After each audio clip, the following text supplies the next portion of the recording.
आप लोगों ने अब तक जो है वो चॉकलेटी की वीडियो फॉलो की होगी, जिसके अंदर हमने सॉफ्टवेयर को जो था इंस्टॉल करवाया था। और यहाँ पे जो मेन काम था हमारा, जो मेन काम था वो ये था कि हमने जो था चॉकलेटी को यूज़ करते हुए जो है ना ये जो सॉफ्टवेयर थे ये इंस्टॉल करने थे जो हम यूज़ करेंगे। अगर आपने नहीं किया तो आपको चाहिए कि पिछली वीडियो आप देख लीजिए, उसके अंदर सारा एक्सप्लेन है सिंपल फाजों के अंदर। अब जो सबसे मेन चीज़ जो है ना यहाँ पे इंस्टॉल देखने वाली वो ये दो हैं, वर्चुअल बॉक्स और वैग्रेंट।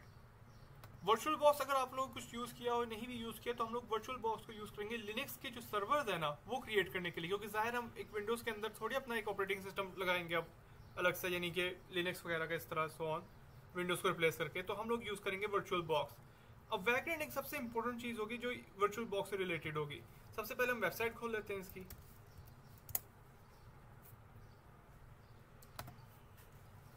अब जिन लोगों को वैग्रेंट का नहीं पता, मैं अगर सिंपल फाजों के अंदर एक्सप्लेन करूँ वैग्रेंट को, तो ये एक तरह से एक ऐसा सॉफ्टवेयर है, एक प्रोग्राम है कि जो एक तरह से वर्चुअल मशीन्स को बनाना बहुत ज़्यादा सिंप्लीफाई कर देता है। यानी अगर आसान लफ्ज़ों में बात की जाए तो जो वर्चुअल मशीन्स है अगर हम चाहते हैं कि वो ऑटोमेट हो जाएं, यानी कि एक तरह से आप बस एक बटन का एक कमांड लिखें और सारी वर्चुअल मशीन, जैसे कि यहाँ पे मैं एग्जांपल देता हूँ,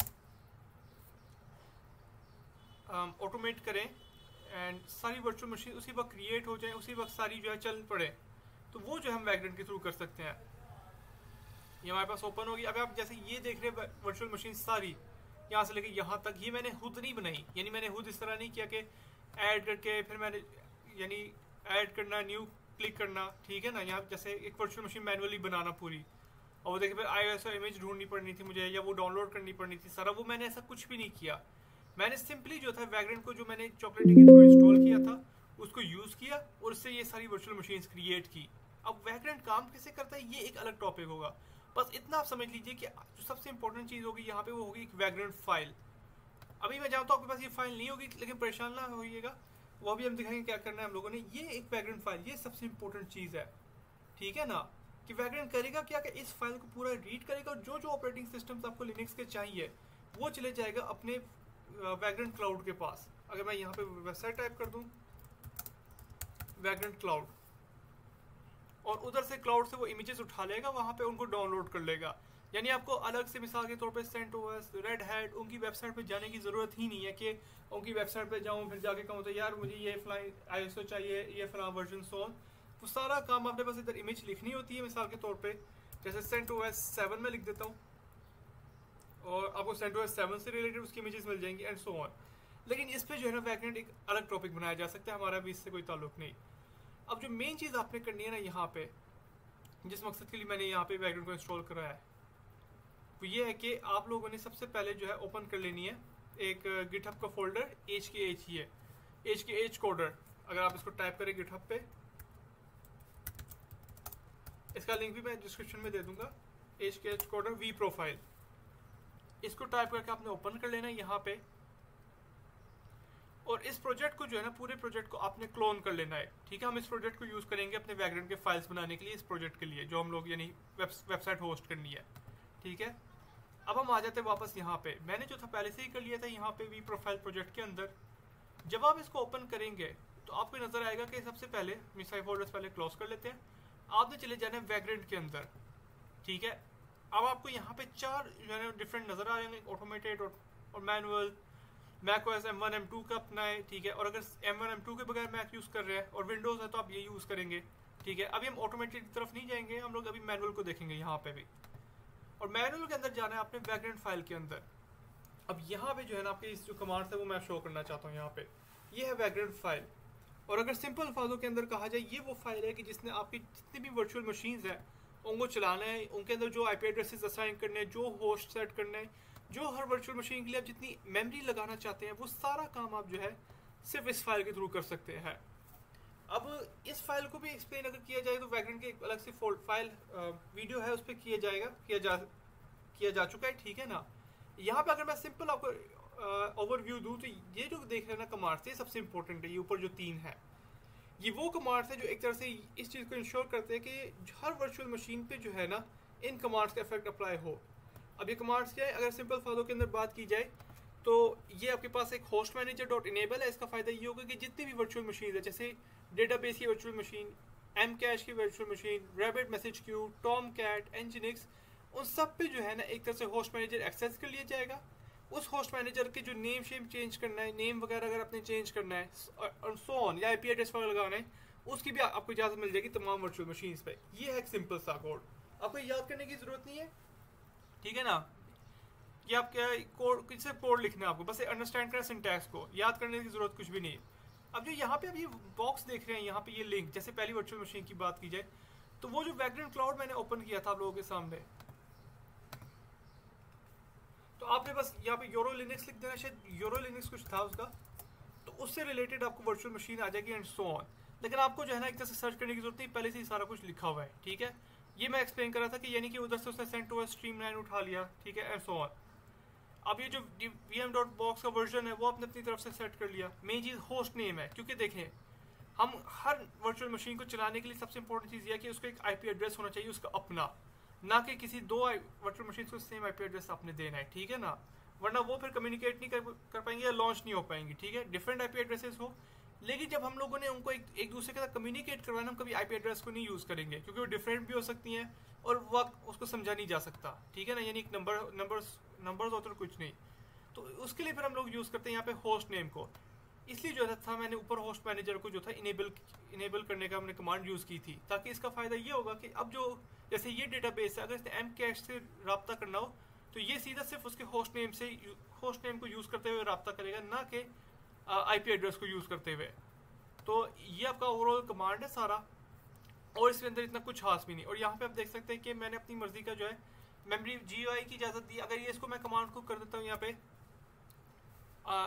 कमांड, तो इसका GUI नहीं खुलेगा। अभी वो भी आप देखेंगे क्या होता है इसके ऊपर। और मेमोरी मैंने कितनी असाइन करनी थी, रैम आप देख सकते हैं, वो सारा मैंने किया हुआ है। अब करना कि आपने अपना गिट बैश ओपन कर लेना है यहाँ पे, जैसे मैंने यहाँ पे गिट बैश ओपन कर लिया, दोबारा ओपन कर लेते हैं।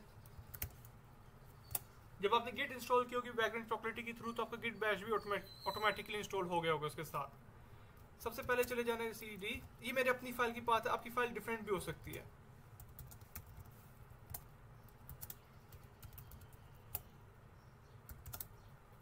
और उसके अंदर हमने चले जाना है वैग्रेंट के अंदर, और वैग्रेंट के अंदर हमने चले जाना मैनुअल और विंडोज़ की प्रोविजनिंग।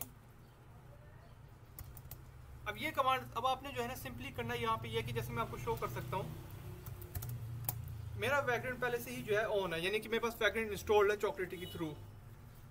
थोड़ा सा ज़्यादा टाइम लेगा ये,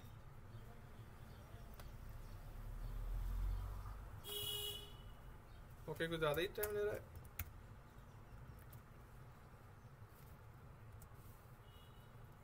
ओके सर, टाइम ज़्यादा ले रहा था, पता नहीं क्यों। लेकिन आप लोगों ने अब करना है यहाँ पे ये कि आपने कमांड प्रेस करनी वैग्रेंट अप।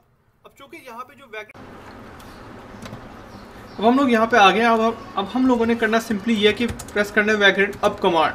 तो होगा ये कि जितनी भी वर्चुअल मशीन जो यहाँ पे लिखी हुई है हम लोगों ने, यानी जो यहाँ पे टाइप्ड है, वो सबको जो है ना एक करके एक बार एक में जो है ना टर्न ऑन कर देगा। तो अभी ये कमांड रन कर लिए। अभी के लिए यहाँ पे हम पॉज कर लेते हैं, जैसे जो है हमारा वैग्रेंट सारी लोड हो जाते हैं वो हम आपको शो करते हैं। अब आप लोगों को अब तक जो है ना वैग्रेंट्स के सारे इस तरह रन कर चुके होंगे।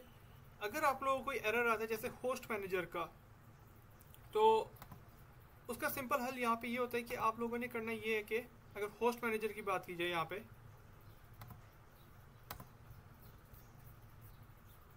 तो आपने ये कमांड जो है वापस रन करना है। इसका ये फायदा होगा कि अगर आप लोगों के जब वैग्रेंट इंस्टॉल हो रहा था, अगर होस्ट मैनेजर नहीं इंस्टॉल हुआ होगा तो वो भी जो है साथ इंस्टॉल हो जाएगा और फिर वो आसानी से होस्ट को कॉपी कर पाएगा। अब बात आ जाती है यहाँ पे, आपने वैग्रेंट अप का कमांड चलाया तो आप देख रहे हैं यहाँ पे सारी वर्चुअल मशीन हमारी ऑन हो चुकी हैं। इसको अगर हम अपने VM पे देखेंगे तो हम देख सकते हैं सारी वर्चुअल मशीन अब आपकी यहाँ पे चल रही हैं।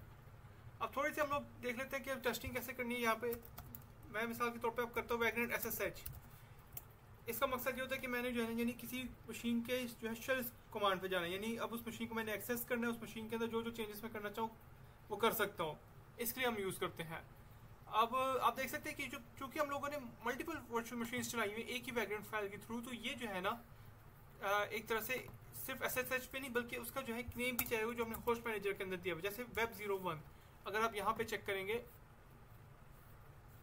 Web01 ये, तो जब मैं ये कमांड प्रेस करता हूँ यहाँ पे तो चल पड़ेगा। अब इंटरेस्टिंग चीज़ आप लोगों ने नोटिस की होगी वो ये कि आपके पास ये भी ऑन हो गया। ये क्या है? तो ये इसका GUI है उबंटू का। इसके भी आपको फिक्र करने की ज़रूरत नहीं, ये क्यों आया यहाँ पे। अगर हम लोग अपना वापस खोल लेते हैं VS कोड, तो आप देख सकते हैं कि वहाँ पे मैंने जो था GUI को ट्रू किया हुआ था, जबकि बाकी सब में जो था बाय डिफ़ॉल्ट फॉल्स होता है, इसलिए यहाँ पे आ गया था। ये जस्ट शो करने के लिए था आपको। अब मैं जैसे यहाँ पे आ गया तो मैं कर लेता हूँ यहाँ पे sudo,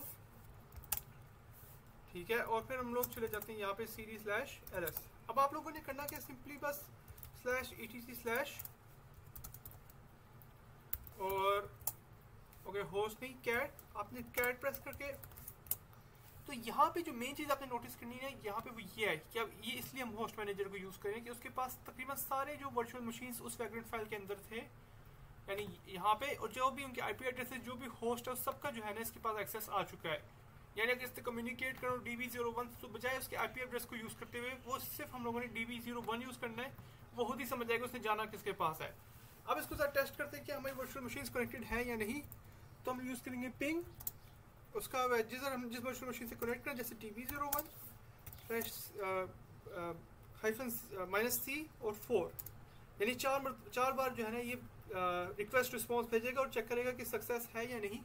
तो आप देख सकते हैं चारों बार रिसीव हुआ, कोई पैकेट लॉस नहीं हुआ। यही चीज़ आप DB01 के अंदर जाके करेंगे तो वही चीज़ आप रिजल्ट देख सकेंगे यहाँ पे।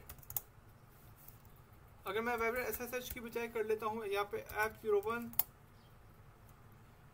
तो उसी तरह जो है हम शेल कमांड के अंदर चले जाएंगे यहाँ पे, फिर हमने रूट के अंदर चले जाना है sudo, फिर हम लोगों ने उसी पाथ को एक्सेस कर लेना है। यहाँ पे मैं डायरेक्ट एक्सेस कर लेता हूँ यहाँ पे। अब देख सकते हो उसके पास ही सारा जो है लिस्ट आ गई जो पिछले हमारे पास थी, Web01 के पास थी। और अगर मैं Web01 को इस बार कनेक्ट करने की कोशिश करता हूँ तो वो भी हो जाएगा आराम से, यानी कि मैसेज पास करना। तो ये था सिंपली कि हम लोगों ने किस तरह एक वैग्रेंट को यूज़ करते हुए जो है, यानी वैग्रेंट फाइल को यूज़ करते हुए कई सारी वर्चुअल मशीन जो है टर्न ऑन कर ली, और अब हम उन वर्चुअल मशीन को एक तरह से इंटरकनेक्टेड किया हुआ यहाँ से।